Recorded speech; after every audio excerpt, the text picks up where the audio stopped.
কাউনিয়া থানা পুলিশের অভিযানে হজে লোক পাঠানোর নামে এবং চাকরি দেওয়ার নামে অর্থ আত্মসাতের ঘটনায় একাধিক মামলায় পলাতক আসামি মিরবাগ কলেজের প্রভাষক মোহাম্মদ আলী বাবু গ্রেপ্তার হয়েছে। 16 মে শনিবার তাকে রংপুর আদালতে পাঠায় কাউনিয়া থানা পুলিশ। এর আগে শুক্রবার দিনগত রাতে ও তথ্য প্রযুক্তির মাধ্যমে আসামি বাবুর অবস্থান শনাক্তের পর গভীর রাতেই কাউনিয়া থানা ও জেলা গোয়েন্দা পুলিশ যৌথ অভিযান চালিয়ে রংপুর মহানগর এলাকায় ভাড়া বাড়ি থেকে বাবুকে আটক করা হয়। কাউনিয়া থানার এসআই ব্রজগোপাল কর্মকার জানান, আটক কলেজের প্রভাষক বাবুর বিরুদ্ধে নীলফামারী থানায় 2টি ও রংপুরের আদালতে 3টি সহ মোট 5টি মামলায় আদালত থেকে গ্রেপ্তারি পরোয়ানা জারি ছিল।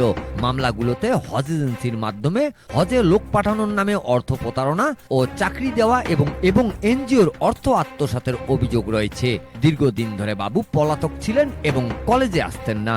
গ্রেপ্তারের বিষয়টি নিশ্চিত করেছেন কাউনিয়া থানার ভারপ্রাপ্ত কর্মকর্তা ওসি মোহাম্মদ শিয়াবুদ্দিন। হজে পাঠানোর নামে অর্থ আত্মসাতের ঘটনার একাধিক মামলার গ্রেপ্তার মোহাম্মদ আলী বাবু উপজেলার কুশে ইউনিয়নের গদাদর গ্রামের মৃত আবুল কাশেমের ছেলে এবং মিরবাগ কলেজের প্রভাষক। Mizanur Rahman, DRS news.